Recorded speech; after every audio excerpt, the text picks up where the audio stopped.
Pride and Prejudice by Jane Austen. Chapter 4. When Jane and Elizabeth were alone, the former, who had been cautious in her praise of Mr. Bingley before, expressed to her sister just how very much she admired him. "He is just what a young man ought to be," said she, "sensible, good-humoured, lively, and I never saw such happy manners, so much ease, with such perfect good breeding." "He is also handsome," replied Elizabeth, "which a young man ought likewise to be if he possibly can. His character is thereby complete." "I was very much flattered by his asking me to dance a second time. I did not expect such a compliment." "Did not you? I did for you. But that is one great difference between us. Compliments always take you by surprise, and me never. What could be more natural than his asking you again? He could not help seeing that you were about 5 times as pretty as every other woman in the room. No thanks to his gallantry for that. Well, he certainly is very agreeable, and I give you leave to like him.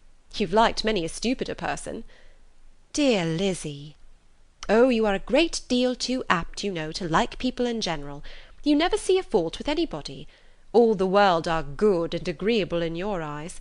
I never heard you speak ill of a human being in your life." "I would not wish to be hasty in censuring any one, but I always speak what I think." "I know you do, and it is that which makes the wonder. With your good sense to be so honestly blind to the follies and nonsense of others. Affectation of candour is common enough, one meets with it everywhere. But to be candid without ostentation or design, to take the good of everybody's character and make it still better, and to say nothing of the bad, belongs to you alone. And so you like this man's sisters too, do you? Their manners are not equal to his." "Certainly not, at first, but they are very pleasing women when you converse with them. Miss Bingley is to live with her brother, and keep his house, and I am much mistaken if we shall not find a very charming neighbour in her." Elizabeth listened in silence, but was not convinced. Their behaviour at the assembly had not been calculated to please in general, and with more quickness of observation, and less pliancy of temper than her sister, and with a judgment too unassailed by any attention to herself, she was very little disposed to approve them. They were in fact very fine ladies, not deficient in good humour when they were pleased, nor in the power of making themselves agreeable when they chose it, but proud and conceited. They were rather handsome, had been educated in one of the first private seminaries in town, had a fortune of £20,000, were in the habit of spending more than they ought, and of associating with people of rank, and were therefore in every respect entitled to think well of themselves, and meanly of others. They were of a respectable family in the north of England, a circumstance more deeply impressed on their memories than that their brother's fortune and their own had been acquired by trade. Mr. Bingley inherited property to the amount of nearly £100,000 from his father, who had intended to purchase an estate, but did not live to do it.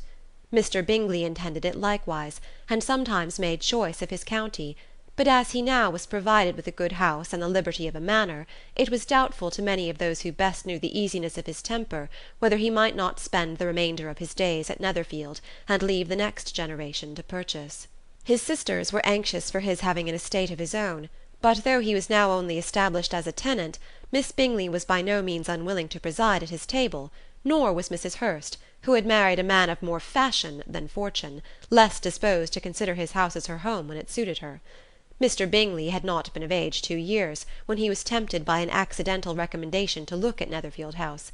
He did look at it, and into it for half an hour, was pleased with the situation and the principal rooms, satisfied with what the owner said in its praise, and took it immediately. Between him and Darcy there was a very steady friendship, in spite of great opposition of character. Bingley was endeared to Darcy by the easiness, openness, and ductility of his temper, though no disposition could offer a greater contrast to his own, and though with his own he never appeared dissatisfied.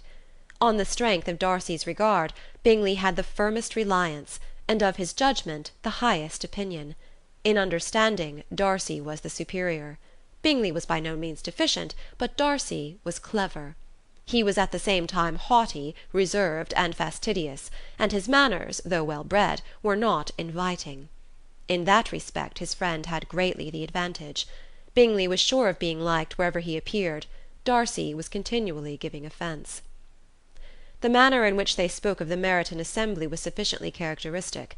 Bingley had never met with more pleasant people or prettier girls in his life. Everybody had been most kind and attentive to him. There had been no formality, no stiffness. He had soon felt acquainted with all the room, and as to Miss Bennet, he could not conceive an angel more beautiful. Darcy, on the contrary, had seen a collection of people in whom there was little beauty and no fashion, for none of whom he had felt the smallest interest, and from none received either attention or pleasure. Miss Bennet he acknowledged to be pretty, but she smiled too much. Mrs. Hurst and her sister allowed it to be so, but still they admired her and liked her, and pronounced her to be a sweet girl, and one whom they would not object to know more of. Miss Bennet was therefore established as a sweet girl, and their brother felt authorized by such commendation to think of her as he chose. Chapter 5